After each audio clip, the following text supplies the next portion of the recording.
Olá, Roraima, eu sou Leôncio Monteiro e nós estamos começando mais um Papo M3 Realidades Políticas, trazendo essa nossa conversa semanal de todas as quintas-feiras, falando sobre esse tema tão do nosso dia a dia e da nossa realidade, claro, a política.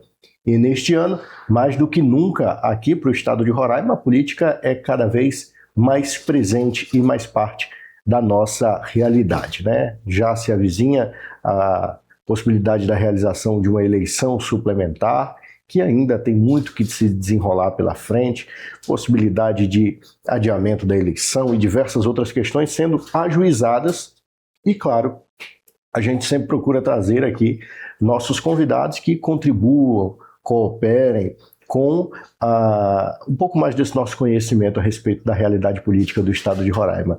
E hoje nós recebemos aqui com muita satisfação uma das mentes mais experientes na política no estado de Roraima, com muita vivência na política no estado, na política na capital federal, e eu já quero recebê-lo com muita alegria. Deputado Edio, seja muito bem-vindo, Edio Lopes, conosco. É um prazer enorme estar aqui contigo, esta conversa que já é tida no estado todo como uma das grandes audiências, e nós estamos muito prazerosos de estarmos aqui contigo e com todo o seu público. Bom, a satisfação é toda nossa e com certeza do nosso público também. Eu queria começar, primeiro, quero pedir permissão para lhe chamar de deputado. Os americanos têm um costume de que o camarada foi presidente, ele vai ser chamado de senhor presidente pro resto da vida. Eu gosto desse hábito. Eu gosto de tratar com cordialidade, especialmente falando sobre o posto político ocupado pelo cidadão. Então, deputado Edio, como é que começa a história do Edio Lopes aqui no estado de Roraima? O Edio Lopes, lá nos idos de 1981, portanto, lá se vão alguns janeiros, né? Eu saio do estado de São Paulo e venho para Roraima dentro daquela ideia de buscar terra, buscar um pedaço de terra para trabalhar, para agasalhar a família. Como tantos outros milhares de homens e mulheres saíram de todos os lugares deste país, especialmente do Nordeste, e vieram para a Amazônia. É uma terra totalmente desconhecida, cheia de lendas.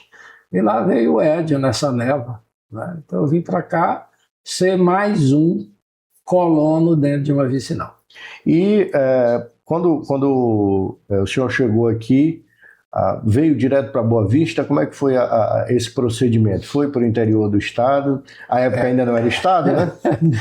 A minha vida, ela tem dois momentos assim de obras do acaso, vou dizer assim, né? Talvez o nosso ser superior tenha me retirado de uma trajetória e me canalizado para um outro caminho. Na verdade, eu saio de São Paulo para ir para Rio Branco, no Acre. O Acre, naqueles idos do início dos anos 80, era a nova fronteira do Brasil. E, então eu saio, vou para Porto Velho, chego em Porto Velho, eu tinha problemas na estrada, e eu acabo ficando uma semana em Porto Velho esperando o ônibus que ia nos levar para Rio Branco. E eu vou para a rodoviária, no dia de embarcar, eu acabo perdendo o ônibus dentro da rodoviária. Isso porque eu estava com o relógio ainda no horário de São Paulo. Sim. E no dia da viagem eu mudo o relógio já do horário de São Paulo para o Acre, 2 horas de diferença. Mas eu fiz essa mudança e não registrei. E, portanto, na rodoviária, eu sentado na rodoviária com a minha malinha, a minha cachorrinha ali de viagem, eu acabo perdendo o ônibus. Aí eu volto para o hotel, era só um ônibus por dia que saía. E no outro dia eu vou comprar passagem novamente para Rio Branco. Lá está a história, que era só mais não sei quantos dias para frente, porque já tinha acumulado. Aí, ali em Rondônia, eu comecei a ouvir falar de Roraima, ali em Rondônia, durante esses dias que eu fiquei na espera lá. E aí eu perguntei para a moça, e para Manaus? Ela falou, tem um ônibus saindo 11 horas. Eu falei, então pronto, eu não vou mais, eu vou para cá. E vim para Roraima. Quer dizer, eu saí, deixei minha família vendendo as quase nada que nós tínhamos lá em São Paulo, vim na frente para Rio Branco e daí a pouco eu informo, alguns dias depois, a minha família lá em São Paulo, que eu não tinha ido para o Rio Branco, eu tinha vindo para Roraima. Mudança de planos. Mudança de plano. Mas é interessante como essa casualidade, e isso é muito importante, nem sempre ou nem todas as pessoas conseguem aprender ou pescar uma possibilidade boa num cenário como esse, né? Eu sempre digo que no século XXI as pessoas estão muito desabituadas à frustração. E uma frustração como essa poderia, em alguém de muito menos idade que nós, desencadear um efeito muito diferente do que desencadeou no Ed Lopes, né? Porque naquele período que eu fiquei ali em Porto Velho, uma semana mais ou menos, não lembro direito, então a gente começou a ouvir falar muito de Roraima, o Brigadeiro Otomar era governador aqui, e ele fazia muita divulgação, chamando as pessoas, aí mostrava na televisão o lote, a estrada, né? Então era tudo que quem não tinha nada em São Paulo queria, né? Aí acabei mudando, vindo para Roraima. É interessante que o Brasil teve sempre uma história de migração interna, né? Um êxodo interno. O nordestino tradicionalmente migrou muito para o sudeste, em poucos casos para o sul, em muitos casos para a região norte. E aí o senhor vem justamente do sudeste, o objetivo, o destino de muitos, o senhor sai de lá e vem para o norte aqui, ainda não tão desbravado, né? Quem vê Roraima hoje, às vezes eu vejo algumas pessoas reclamarem de Roraima e tal. Filho, precisavas ver Roraima de 40, 50 anos atrás, em que nós não tínhamos praticamente comunicação com o resto do país. Aqui chegava a Rádio Nacional do Rio de Janeiro, Nacional de Brasília, né? E é por isso que aqui só tem torcedor do futebol do Rio. Essa influência, né? Essa influência da Nacional do Rio de Janeiro. Puxaram a brasa para a sardinha. Exatamente. Daí a influência da comunicação, que era muito localizada, em que hoje aqui nós só temos flamenguista, vascaíno, alguns botafoguenses, né? É parte da cara, né, que esse período deixou no estado de Roraima. Então nós chegamos aqui numa época que Roraima era carente de tudo, né? Tinha um voo diário, né? E um ônibus por dia, que saía meia-noite de Boa Vista para Manaus. Então era tudo, às vezes você ficava eu me lembro que às vezes a gente ficava na beira de uma BR, aí da BR-174, uma manhã inteira e passava às vezes um caminhão-pipa. Puxa vida. Né? Hoje eu moro na beira da BR-174, às vezes eu não consigo nem dormir direito de tanta carreta, né? Então é uma Roraima que cresceu, que evoluiu, né? Hoje Roraima, em matéria de infraestrutura, nós estamos muita coisa equiparada a outros centros de maior expressão do país. Tu falaste sobre a propaganda que o governo do estado da época, o governador Otomar, né, fazia do nosso estado. Como é que era o cenário político nessa época? Quando você chegou por aqui, o que era possível observar? Veja bem, eu saio do estado de São Paulo, onde a minha militância política era zero. Eu tinha até uma carga muito grande de aversão à política, né? E eu chego aqui E eu me deparo com um estado que lá em São Paulo ninguém queria saber direito quem era governador, às vezes até nem quem era prefeito. Lá a dinâmica econômica e social é uma outra, diferente. Aí eu chego em Roraima, é um choque de cultura, um choque 360 graus, né? E eu vejo aqui um estado, na época território, em que o mandatário, no caso o brigadeiro, ele, como diz o nordestino, ele casava, batizava, ele fazia tudo, né? Pela ausência do poder legislativo, né? Então o judiciário muito incipiente ainda, e a força dos governadores nesses ex-territórios era praticamente de um imperador, né? Então aquilo para nós era um choque. Tudo que você pensasse aqui, você dependia do brigadeiro, você dependia do governador, né? Então, De fato, uma realidade muito distinta, né? Muito distinta. E eram peculiaridades, né, desses territórios federais, eram, de fato, territórios com um governo muito indefinido, sem um aspecto muito republicano, né? É verdade. Republicano, quase nada, né? Quase nada. Por isso que eu estou dizendo. Nós aqui, os 3 territórios, no caso Rondônia, Amapá e Roraima, como nós estávamos vivendo o período do regime sob comando dos militares, então eles lá sortearam, né? Sortearam ali, o Amapá fica com a Marinha, porque está na costa atlântica, né? Aqui fica com a aeronáutica, talvez até porque não tinha muita comunicação, então só via aérea, né? E Rondônia fica com o exército. Então nós tínhamos na Amazônia 3 grandes caciques, todos militares.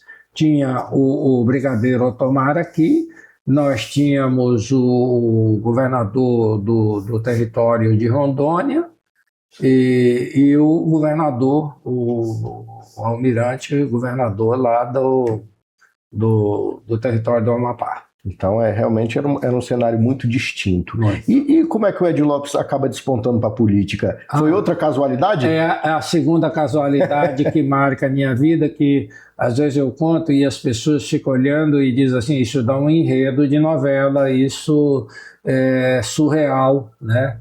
Eu venho para cá, aí a primeira incursão minha na questão da agricultura, do lote, da vicinal, a Secretaria de Agricultura, onde me apresentei, lógico, atrás de um pedaço de terra, eles me mandam para o Caroeb. Caroeb, na época, era meia dúzia de casas feitas a pau a pique, né? Na beira da perimetral ali. Aí lá eu vou para uma vicinal, fico uns 15 dias trabalhando lá dentro da mata, e roçando e fazendo do zero, né? Que era só um pique no meio da mata. Aí quando eu saio para reabastecer e contratar mais alguns trabalhadores braçais ali, o administrador me diz, olha, o brigadeiro veio aqui e disse que nessa vicinal não vai ficar ninguém porque ele está trazendo uma família grande e eles querem ficar todos juntos, então você não vai ficar mais aí. Eu achei aquilo um negócio assim, absurdo, né? O governador manda me botar ali, é pouco... E bom, certo é que eu saio de lá e venho para Boa Vista, e de Boa Vista vou para Mucajaí, né? No Cajaí, aí a minha família já tinha chegado, a gente era operário em São Paulo, desprovido de maiores recursos, e nesse vai e volta a gente acabou ficando praticamente sem nada, né? Eu, a mulher e 4 filhos, né? E aí a gente vai parar em Mucajaí. Vou para uma fazenda trabalhar de jiriqueiro, trabalhar num trator de pneus, né? E ali eu fico quase 2 anos nessa fazenda, ganhando um salário mínimo e uma vida bastante difícil, né? Vou para uma vicinal no Tamandaré e lá acontece um negócio engraçado. Quando eu ainda estava nessa fazenda, né, eu católico que sou, praticante, então a gente frequentava muito a igreja, e Mucajaí não tinha padres naquela época, né? Então a gente ali na igreja, a gente às vezes falava, às vezes fazia uma pregação, uma coisa assim. E um dia eu estou lá no meu trator, trabalhando lá nessa fazenda, chega um vereador de Mucajaí, e diz: "Ô Paulista, eu vim aqui para você ir fazer a propaganda do Roldão Almeida, que seria candidato a prefeito de Mucajaí. O primeiro candidato a prefeito de Mucajaí, numa eleição direta.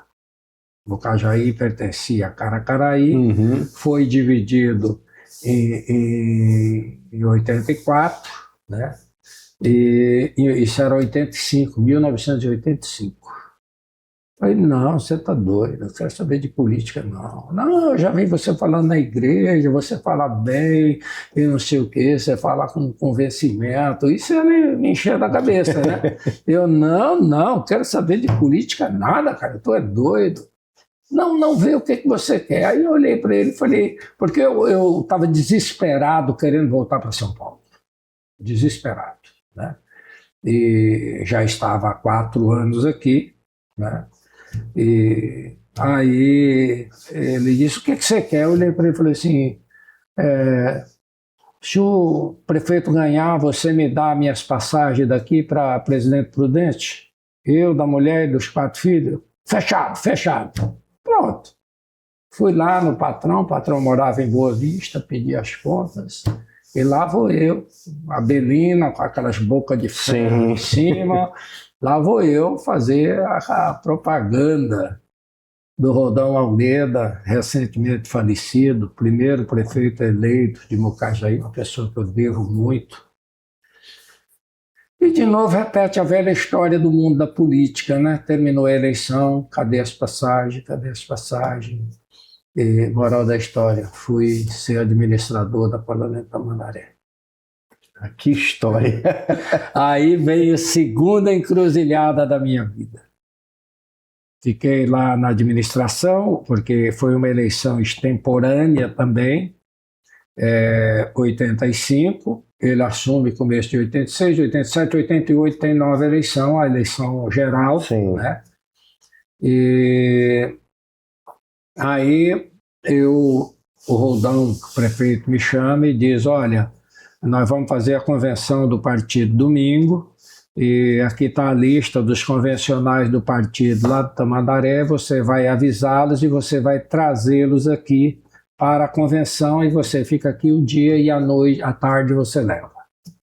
Eu fiquei assim, pô, domingo tem que... Mas tá, o homem é que manda, né?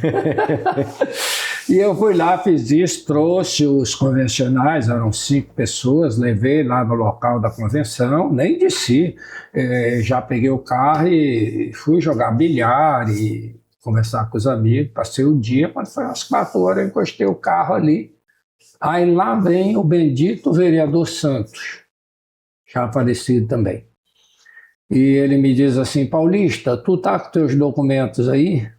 Ora, naquela época ainda era o paulista tradicional, para onde se saía para ir no banheiro, a carteira do documento estava no bolso, né? E tô assim, ele falou assim, olha, vamos fazer o seguinte, porque faltou um candidato, e o observador do juiz está aqui, então nós temos que fechar a ata às 5 horas da tarde. Aí eu vou te colocar como um candidato e daqui uns dias tu renuncia e o candidato assume. É porque nós temos que cumprir. Se eu deixar um em aberto, eu não posso botar mais, né? O rigor daquela época. Aí eu estou de novo muito insatisfeito, contrariado. Peguei o documento dele, ele botou lá, peguei os convencionais e fui levar embora. Aí passou uns 15 dias, sei lá quanto. Naquele tempo as campanhas eram quase 6 meses, né? Gosto de doido. Demorava um pouco menos, né? Era. Aí lá o Roldão me chama na prefeitura e diz, ô Paulista, O negócio é o seguinte, o candidato lá que o Santos falou lá do Piauí, o cara não quer mesmo, tu vai ficar aí e a gente vai te dar uma condiçãozinha e tu pega os votinhos ali do Tamandaré para tu ajudar a legenda do partido. Eu ajudar a legenda do partido. Vai fazer o quê? Foi praticamente empurrado, né, Edio? Para tapar o buraco. Moral da história, irmão, naquela eleição eu fui o mais votado do interior de Roraima. Puxa Quando o vida. Mucajaí só tinha 2.400 eleitores, eu tirei exatos 167 votos, coisa que ainda hoje elege vereador com esse número, Sim. Mucajaí com 15 mil eleitores.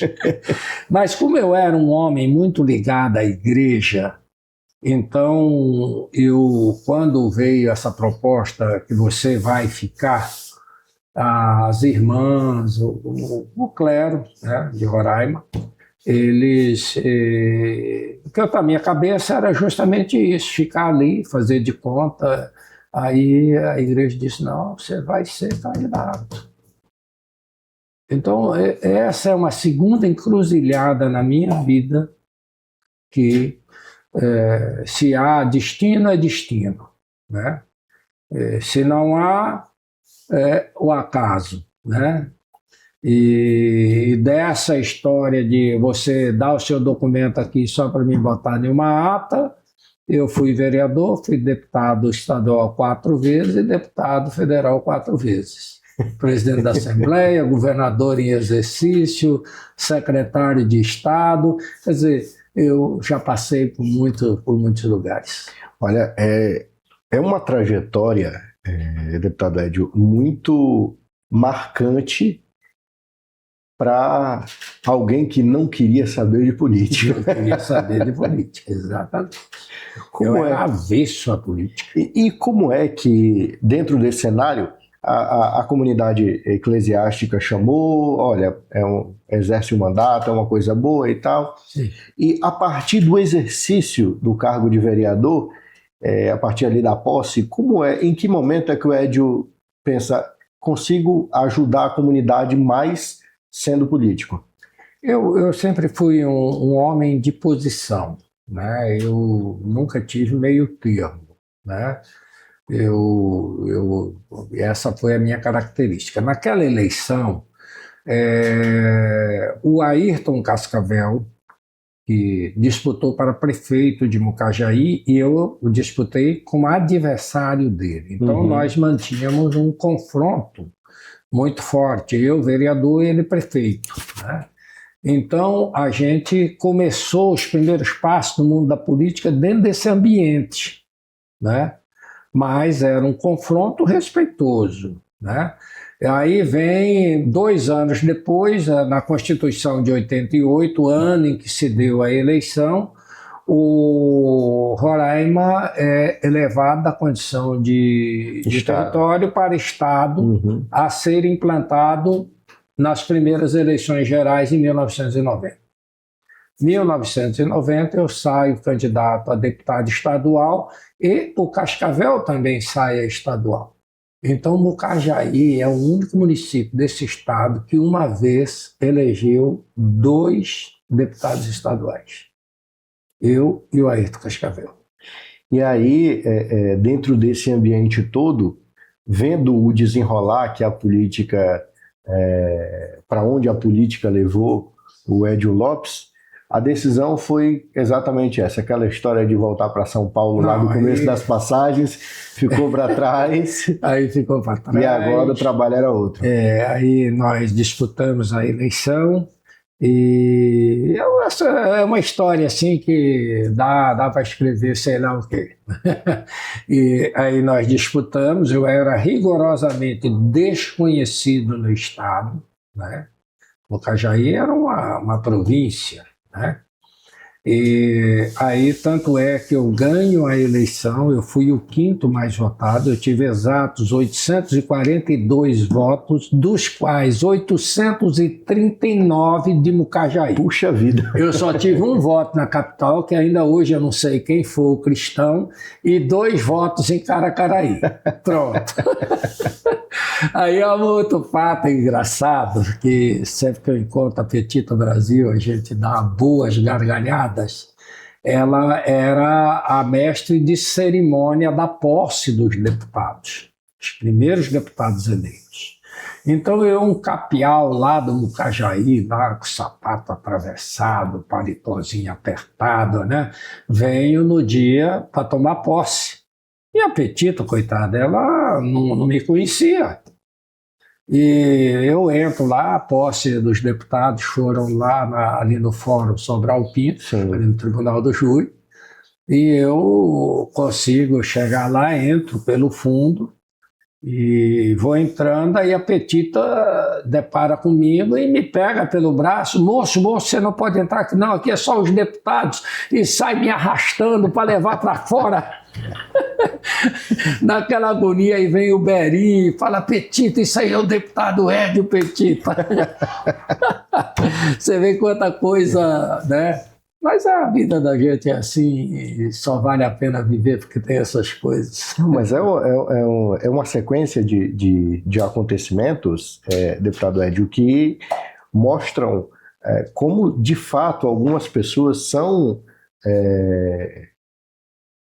convocadas por Deus, pelo universo, pelo destino, para uma responsabilidade comunitária, mesmo dizendo que não, né? Eu acho que é obra do Criador, né? Porque há uma cadeia de acontecimentos que não pode ser o destino humano, não pode ser obra humana. Eu acho que tem aí a mão do Criador, acho não, tenho absoluta certeza, e ele que vai nos desviando, às vezes sem a gente sequer ver aonde que ia cair. E como é que, desse cenário lá de Mucajaí, o camarada que desceu do trator para ir anunciar o candidato a prefeito, como é que esse camarada chega na capital federal, na Câmara dos Deputados? Veja bem, aí, primeiro grande desafio, não só meu, mas dos 24 deputados estaduais, foi a Constituinte. Constituição de 88, Constituição brasileira. Nós, Estado recém-implantado, primeira grande tarefa das assembleias implantadas é escrever a Carta do Estado. Sim. Né? E você imagina isso numa época que não tinha internet, não tinha nem celular. Celular ainda era um negócio que a gente ouvia falar no Jornal Nacional. Nós não tínhamos, aqui não tinha. Em 1990 não existia celular. O celular começa a chegar aqui lá pelo meado de 91, aqueles tijolos deste tamanho assim, né? Computador, então, era um quadradinho com aquelas impressoras Rima deste tamanho assim, um negócio absurdo, né?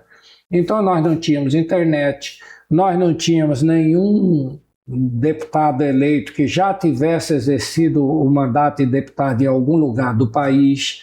Era todo mundo virgem, todo mundo iniciante. Os assessores nunca tinham assessorado ninguém no mundo legislativo. Quer dizer, tudo você tinha que palmilhar. Tudo era novidade para todo mundo. Tudo novidade, né? As comunicações difíceis, né? Era telefone antigo ainda, né? Não tinha essa comunicação que você tem hoje instantânea, não tinha, isso não existia, né? Então foi um trabalho muito árduo, um trabalho feito com a alma mesmo. Quem pega a Constituição de Roraima escrita há 40 anos atrás, quase 40 anos atrás, você vai ver que é uma Constituição que foi mudada muito pouco durante esse período. Sim. Porque ela foi, e era a nossa meta, fazer uma Constituição enxuta, né? Uma Constituição não seguir muito aquela linha de Constituição tão ampla como a Constituição de 88. Então a gente fez uma carta para Roraima que ainda hoje é a carta que rege os destinos desse Estado.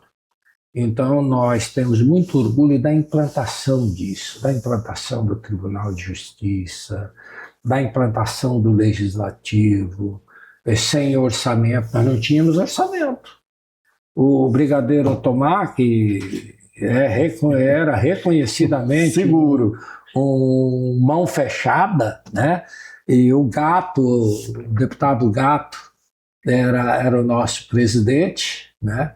E então chegava a final do mês, a Assembleia fazia um elenco das despesas, né?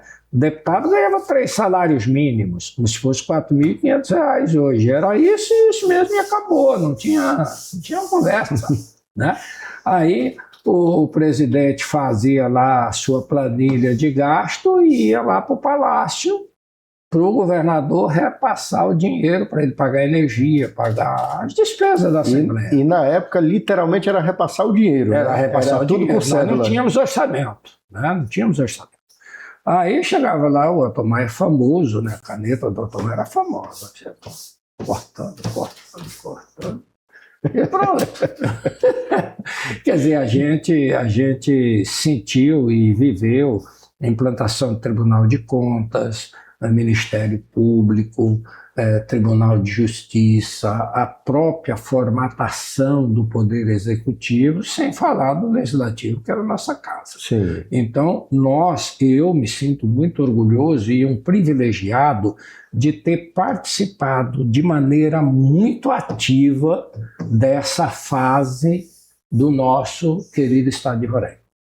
E aí, a partir desse grande salto que é dado, porque na prática é um salto enorme, né, do ponto de vista legislativo, do ponto de vista político para o Estado, essa Assembleia Legislativa se organiza com o governo do Estado, o Estado já está parcialmente estabelecido, a gente sabe que é um processo muito mais longo que isso, e chegamos ao ponto de novas eleições.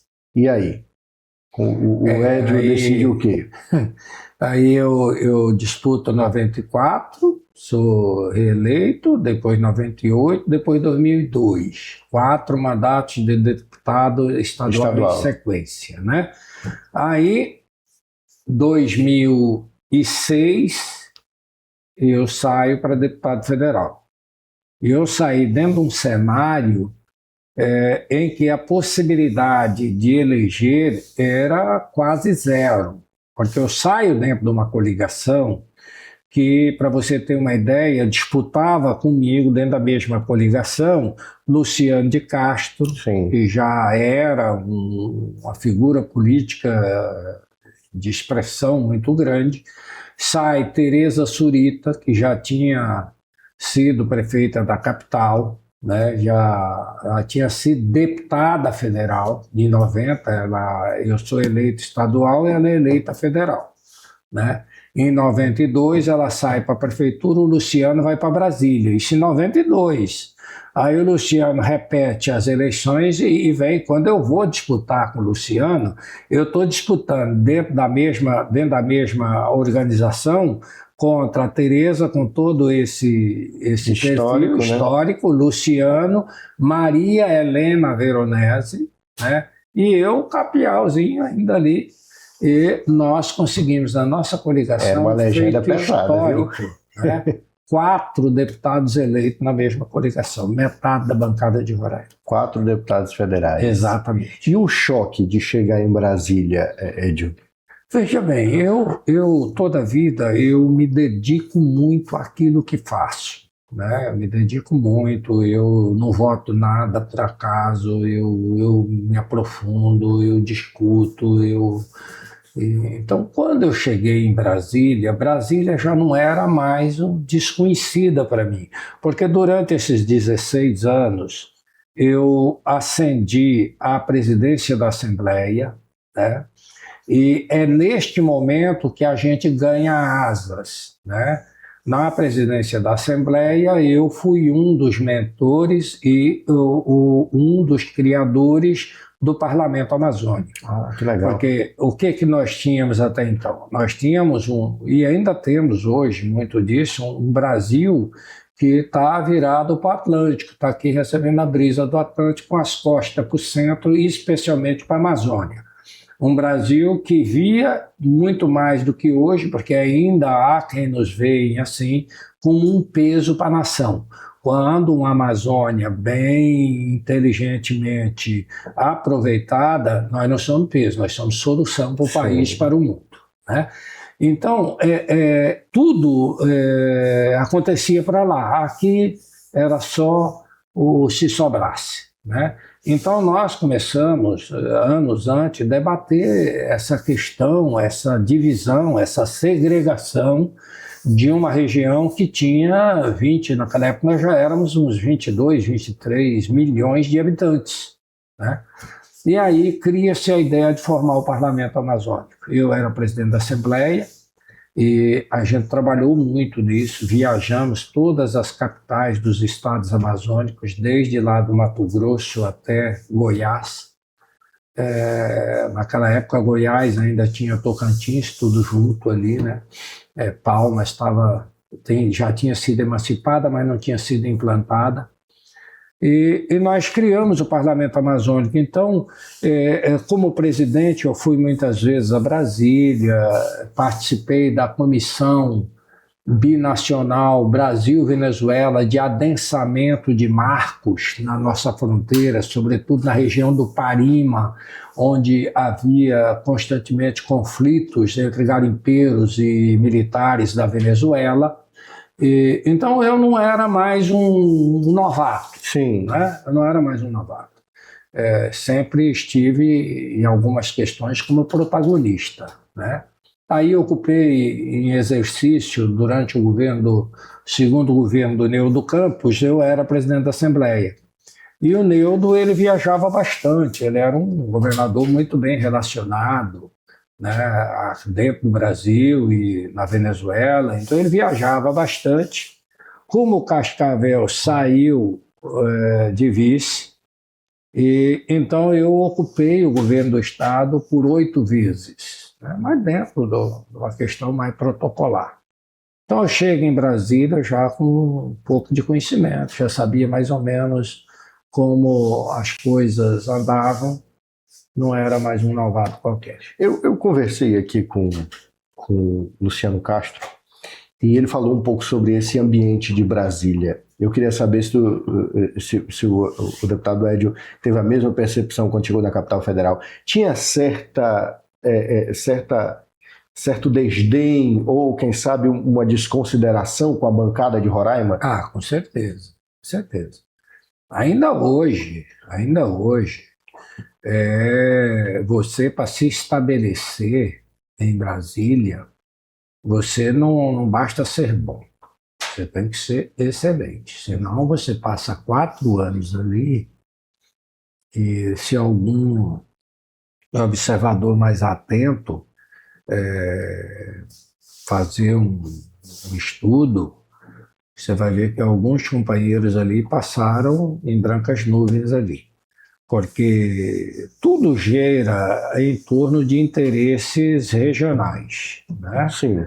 Aí você imagine a seguinte cena: nós estamos aqui num orçamento apertado, nós temos aqui X de orçamento para infraestrutura e eu preciso asfaltar aqui 50 quilômetros de estradas, né? E São Paulo precisa melhorar a rodovia que vai para Santos, porque o congestionamento final de semana está grande, o paulista precisa ir para tomar banho no mar, precisa ir para Guarujá, para Cananéia, não sei para onde, e as estradas não comportam mais. Aí eu vou discutir aqui, nós em 8, às vezes nem sempre unidos, e São Paulo só tem 70. É um pouquinho a mais, né? Bahia quase a mesma coisa, Minas quase a mesma coisa, Rio de Janeiro quase a mesma coisa, só esses 4 estados aqui nós estamos falando em mais de 200 parlamentares. e nós com 8. Então, não é tarefa fácil. Por isso, ser deputado de Roraima não basta ser bom. Acho que bom todos são. Precisa ser excelente. Senão, É uma briga grande. é uma briga grande. E em toda essa trajetória, deputado Edio, o seu histórico partidário, o senhor participou de quantos partidos? Eu começo minha trajetória política no PDS, né? Então, vem PDS, aí vira PFL, né? Aí vira PFL, vira PRP, e depois volta de novo. E então, nessa sequência aqui, se você contar, eu estou no mesmo partido, né? Depois, estadual, nós disputamos no PR, né? O PR que hoje é o PL, Sim. né? Que era PL, depois virou PRP e depois volta a ser PL de novo, né? Então, depois eu tive o meu terceiro mandato, eu fui para o PST, depois a MDB, disputei, fui 2 mandatos de deputado federal no PMDB, PL e PSDB.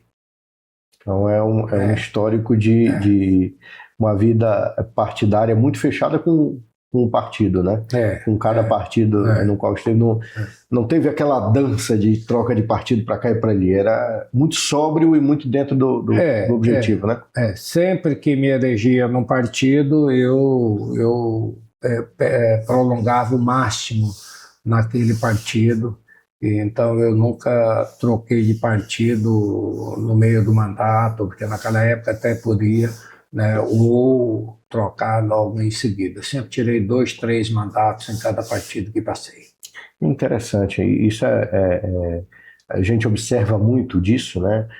O quanto que há uma boa relação, inclusive, entre o político e o partido, não é aquela ideia de que vim para essa sigla apenas para conseguir a cadeira, né? O partido em Brasília, o respeito à agremiação partidária que você está, ela é de muita importância, né?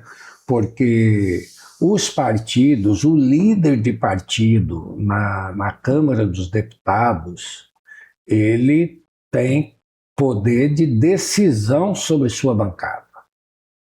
O líder do partido, ele decide a sua vida. Se você vai ser relator disso, para qual comissão você pode ir. Eu não me mando, né? Porque quando vai dividir as comissões em Brasília, lá no Congresso, geralmente o maior partido escolhe a primeira comissão e assim sucessivamente até chegar no menor. O menor vai pegar lá a comissãozinha mais desestruturada, vamos dizer, não é que é menos importante, mas menos estruturada dentro do Congresso, né? E aí o líder vai lhe distribuir nas comissões.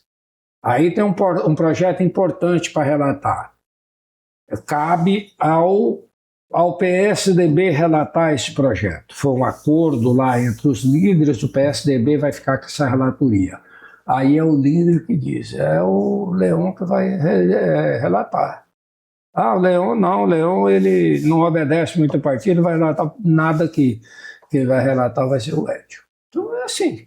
Então ali você precisa seguir a cartilha. Sim. Se você quiser tocar por conta, é sinal meio ruim. O parlamentar acaba não sendo autônomo, e não é para ser. Ele tem uma bancada, tem um partido, né? Ele precisa ter dentro desse cenário, essa organização. Falando em cenário, deputado Edio, a gente tem uma evolução da política roraimense nesses seus anos de mandato, todo esse desenvolvimento até desaguar no cenário que nós estamos atualmente. E aí, eu queria ter um ponto de vista sobre a política nesses últimos 10 anos aqui no estado de Roraima. Nós tivemos uma franca mudança, em especial na matriz econômica do Estado. Então, como é que tu consegues observar essas transformações nos últimos 10 anos e como considera que isso vem melhorando o Estado ou não? Nós que estamos aqui em Roraima há 40 anos, nós somos obrigados a reconhecer que o Estado tem uma evolução, né? Tem uma evolução. Eu acho que ninguém em sã consciência quer voltar aqui à figura de território, né? Porém, nós sempre tivemos um cenário administrativo, quer seja do executivo, do legislativo, sempre cheio de sobressaltos, né? Nós tivemos o primeiro governo mais ou menos sereno, tranquilo, do brigadeiro Otomar. Depois vem os 2 governos do Neudo seguido, mais ou menos ali. Depois aí nós começa uma cadeia de caça, não caça, tira, não tira. Como diz no interior, começa a costela de vaca, né? Costela de vaca, exatamente. Então ali nós temos a eleição do governador Flammarion, né? Que é cassado, só assume Otomar, que vem a falecer, que assume o Anchieta. Então você vê que há aqui não há uma serenidade de comportamento. A nossa sorte é que durante o governo do Otomar, o primeiro, que foi o governo da implantação dos poderes e das instituições públicas no Estado, e com a sequência de 8 anos de governo do Neudo, nós mais ou menos consolidamos as instituições. Aí veio a fase dos sobressaltos, né? Aí vem o governo do Flammarion, cassação, veio Otomar falece, assume a Anchieta. Aí vem o governo da governadora Sueli, que foi o governo sofrível, até pela conjuntura, às vezes até alheias às questões do Estado, né? Então aí nós começamos. Aí vem o último governo, e nós culminamos agora neste momento que estamos vivendo, com a cassação do governador e do vice-governador eleito, com a ascensão do presidente da Assembleia, e nós estamos aí há um mês e pouco de uma eleição marcada, sem sabermos se efetivamente teremos a bendita eleição. Exatamente, era nesse ponto que eu queria chegar. Todos esses anos, né, diversos percalços marcaram o comando do Palácio Senador Hélio Campos. Mas é possível dizer que este é o cenário mais improvável, mais adverso na política do Estado? Nós começamos o seguinte: 2022, na eleição em que eu e a Tereza encabeçamos uma chapa, e o governador Denário acaba se sagrando eleito. Então ali começa a disputa jurídica. Saiu do voto, foi para o tribunal, né? O problema começa quando a nossa justiça, morosa, numa morosidade inadmissível, demora praticamente 4 anos para tomar uma decisão. Longe de mim querer falar que deveria cassar ou não deveria cassar o governador Denário e o vice Damião. Não é isso que eu estou falando aqui. Eu estou falando que quando a justiça passa 4 anos, caça hoje, caça amanhã, isso acaba criando uma instabilidade, né, que não é boa para a sociedade, né? Aí vem culminar no último ano de governo a cassação do governador e do vice-governador. A nossa Constituição, e aqui é uma discussão que se trava muito, por que fazer uma eleição quando temos outra eleição logo ali em outubro e tal? É a regra que está na nossa Constituição. E aí, me permita uma pergunta, deputado Edio. O senhor foi constituinte aqui no Estado. No Estado. Então, geralmente as constituições estaduais se espelham na Carta Magna. Sim. A Constituição Federal estabelece, por exemplo, que nesses casos de vacância de cargo de presidente e vice, Na segunda parte do mandato, a eleição é indireta. A nossa Constituição espelha isso, a Constituição estadual, não? Não, na verdade, o que a Constituição Federal diz, e aqui há uma grande diferença entre as nossas constituições e as constituições do mundo anglo-saxão, do mundo da Common Law, Inglaterra e Estados Unidos, Austrália e Alemanha, esses países. Lá eles têm uma Constituição muito aberta. Pra você ter uma ideia, é tão aberta a Constituição americana que um Estado pode ter pena de morte. Quer dizer, o bem capital é a vida. Tem Estado que o Estado dispõe da vida do cidadão e do outro lado não. Então, nós aqui, a Constituição de 88, talvez um dos grandes erros do nosso Constituinte de 88, foi engessar a nação. Amarrar demais. Amarrar demais. Os Estados, eles pouco podem fazer, pouco podem inovar por força das amarras da Constituição de 88, que é uma Constituição que parece uma Bíblia, né? Então, o que na verdade existe não é a segunda etapa do mandato. Na verdade, a Constituição diz que, havendo vacância de governo, governador e vice-governador, num período que anteceda os 6 últimos meses de mandato. Isso é a nossa Constituição estadual. Na Constituição Federal. Federal, sim. Federal. No caso dos governadores, e, por conseguinte, nós aqui não podemos decidir. Fazer diferente. Né? Fazer diferente.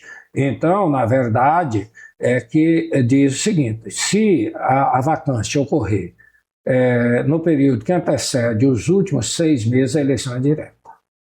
Se ocorrer dentro dos 6 últimos meses, a eleição é indireta. Né? Então, quando ocorre a vacância aqui? A vacância aqui ocorre faltando 7, 8 meses para terminar o mandato. Portanto, por força da Constituição, a eleição deve ser direta. Agora, nós vivemos no Brasil um momento em que o poder judiciário se agigantou. Né? A interpretação da Constituição e das leis, elas ficaram muito à mercê dos tribunais, né? Então, o que acontece hoje? O Tribunal Superior Eleitoral, ao determinar a cassação do governo e vice, ele define que a eleição é direta. Sim. Porém, se o Tribunal Regional Eleitoral fazer ou tivesse feito um arrazoado informando a impossibilidade de executar a tarefa das eleições diretas, então, por curto prazo de tempo, creia-se que talvez o Tribunal Superior Eleitoral tivesse determinado uma eleição indireta. Né? Agora, financeiramente, logisticamente, é um desespero, né? Mas esse é o preço. Às vezes eu vejo as pessoas falarem, não, porque vai gastar para fazer uma segunda eleição e tal, mas é o preço que nós pagamos por obedecermos às leis. É verdade. Tá certo? É como assim, lá em Brasília, eu discutia muito o negócio da criação de novos municípios. E uma vez, uma jornalista da Folha de São Paulo me encurralou. Por que o senhor defende a criação de novos municípios na Amazônia? É porque o senhor quer dar emprego para prefeito, o senhor quer dar emprego para vereador, não sei o quê. Não é não, minha filha. Eu sou de São Paulo, lá da terra do seu jornal.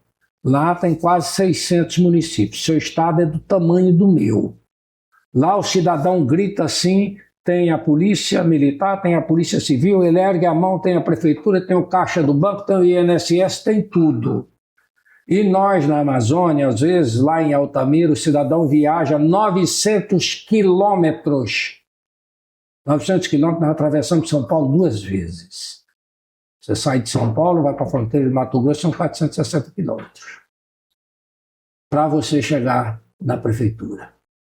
Então, não é para empregar ninguém, é você disponibilizar a presença efetiva do Estado, Se aproximar do cidadão, né? aproximar do cidadão. Aí eu dou o exemplo do Baixo Rio Branco. Eu falei, olha, tem uma região lá que são 16 vilas ao longo de 5 rios. Lá não tem um caixa de banco. Lá não tem um médico, às vezes. Lá não tem um correio. Lá não tem polícia civil. Lá, às vezes, não tem nem a polícia militar. Só uma vila tem 2 soldados lá. E lá nós temos mais gente do que pelo menos 20% dos municípios paulistas. Tu tens um município de São Paulo que tem menos de 1.000 habitantes, poxa. Como é que tu vem me dizer? Né? Mas para você debater com esse pessoal, você precisa ter um conhecimento geral. Senão os caras limpar-sopam ali e pronto. E olhando dessa ótica, deputado Ed, a gente persiste, até comentava em outras conversas, né, se tinha a expectativa de que a decisão do Tribunal Superior Eleitoral apaziguaria a política roraimense. Eu acho que justamente o contrário. Foi justamente o contrário. Nós acabamos entrando em ebulição aqui do ponto de vista político, porque se ampliou ainda mais o ambiente de incerteza. Nós temos aqui, colocada na mesa dos tribunais, 2 grandes questões, totalmente antagônicas, né? O tribunal determinou a eleição direta, ponto. Aí uma ala entra com ação na justiça, com essas alegações todas que estávamos falando aqui, alegando a impossibilidade, o custo e assim por diante, requerendo que o mesmo tribunal determine que não tenha eleição direta. Aí o outro grupo entra e fala, não é assim. Nós queremos que volte o governador que estava, e que volte para o cargo, porque teve um voto de um ministro que foi nessa direção. Sim. Né? Foi nessa direção. Muito inovador, inclusive. Inovador. Mas nós vivemos no momento em que os tribunais inovam. Né?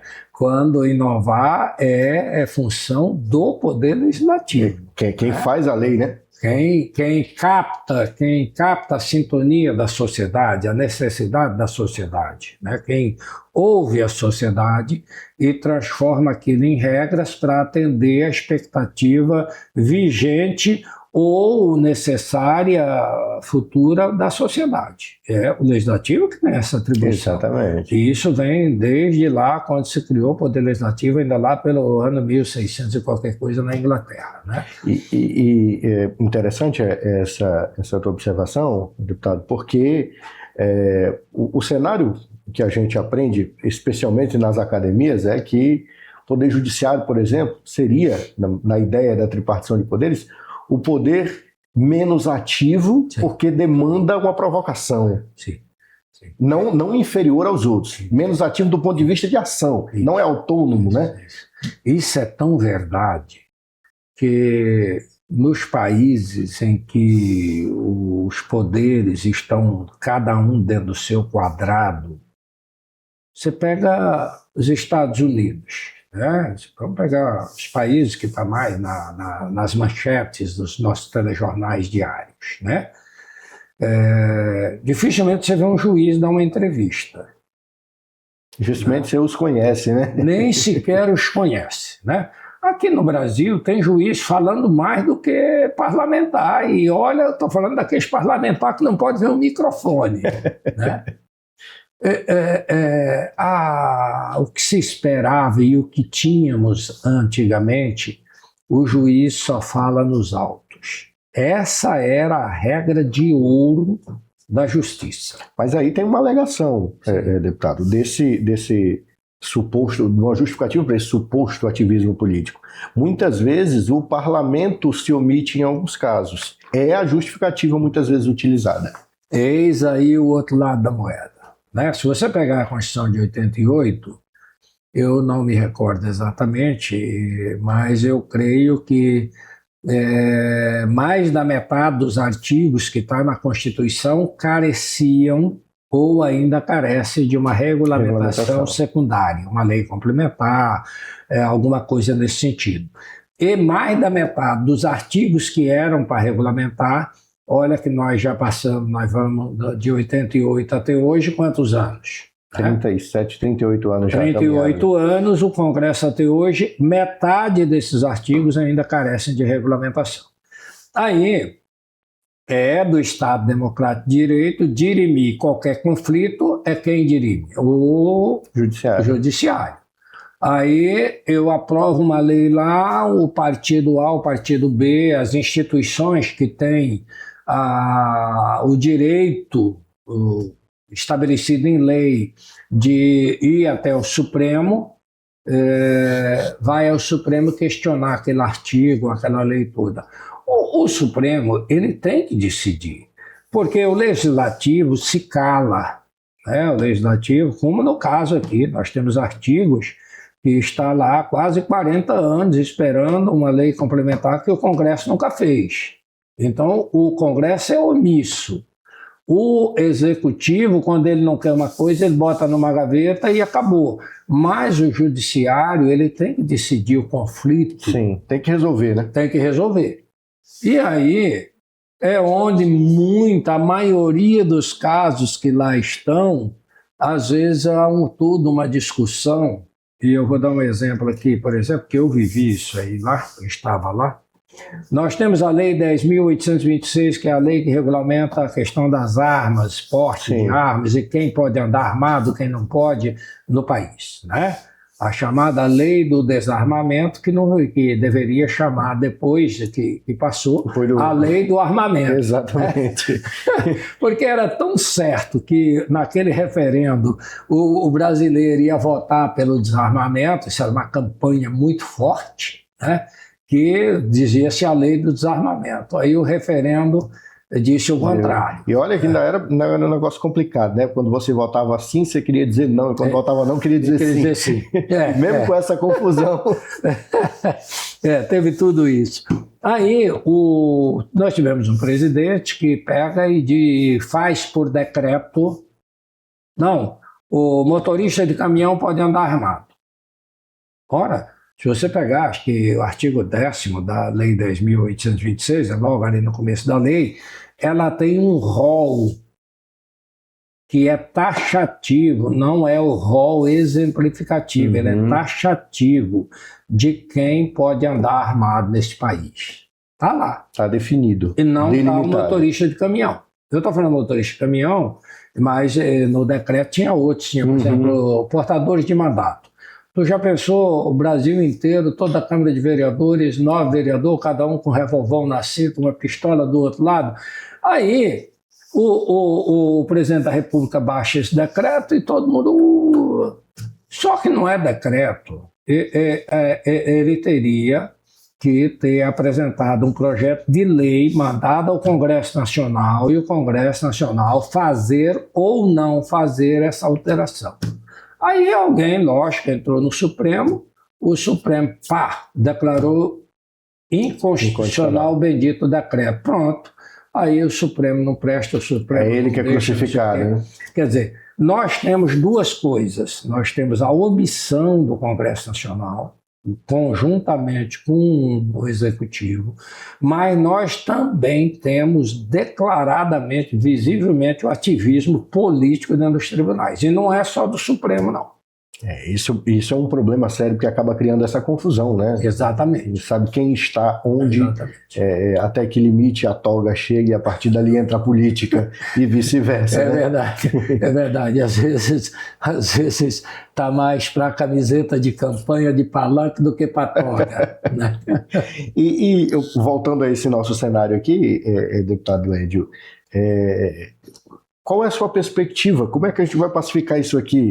Eu acho assim, nós estamos falando hoje e talvez daqui a 5 minutos o tribunal lá em Brasília determine que a eleição não vai ser mais direta, que vai ser indireta, ou que não vai ser direta e nem indireta, e que quem está ou quem estava vai voltar e vai ficar no governo até 31 de dezembro e vai fazer as eleições de outubro. Olha, pode acontecer qualquer coisa, inclusive nada, inclusive ficar do jeito que está, e nós temos a eleição direta dia 21 de junho. Bom, é uma sequência de indefinições. Indefinições, incertezas. Como é que o Poder Judiciário, que deveria bater o martelo, olha, está aqui, eu sou a última palavra, a definição é essa, cumpra-se, e está lá, cumpra-se, publique-se e cumpra-se.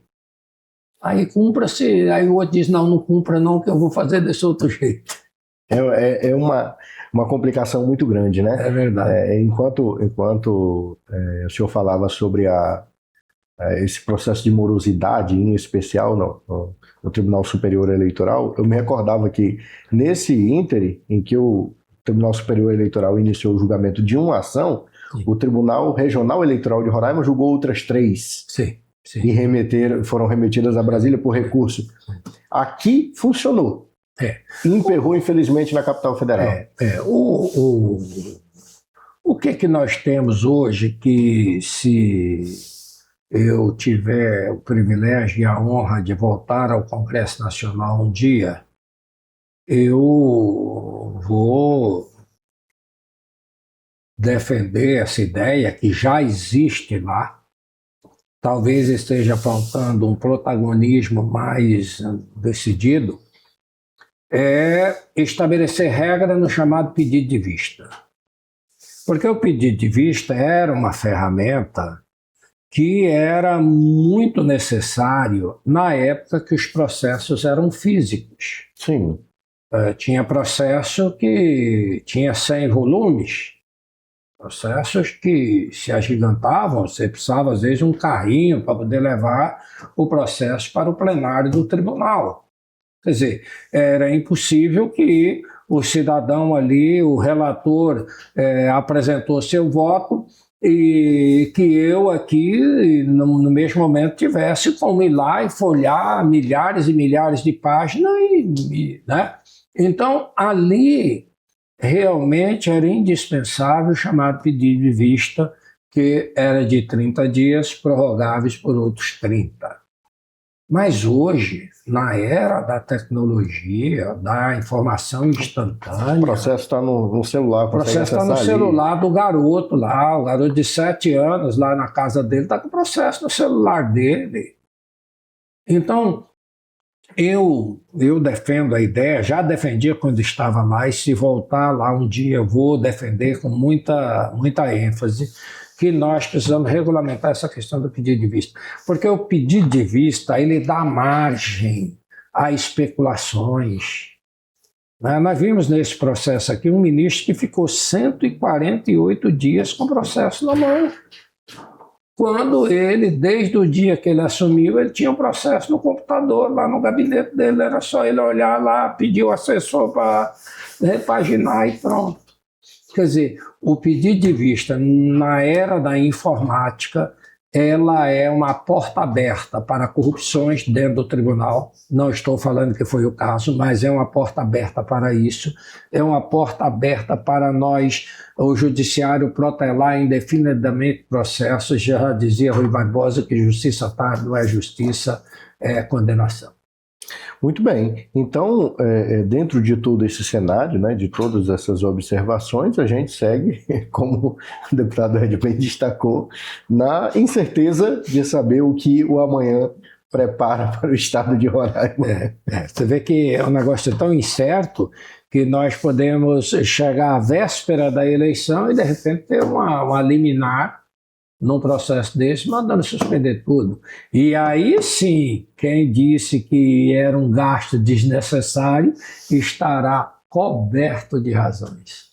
Bom, já encaminhando para o final dessa nossa conversa, que a gente podia alongar aqui por muito tempo, inclusive, né? A gente percebe, de fato, a experiência e o conhecimento do deputado Edio a respeito do trânsito em Brasília, do trâmite das coisas no Congresso Nacional, na verdade, ali na Praça dos Três Poderes, né?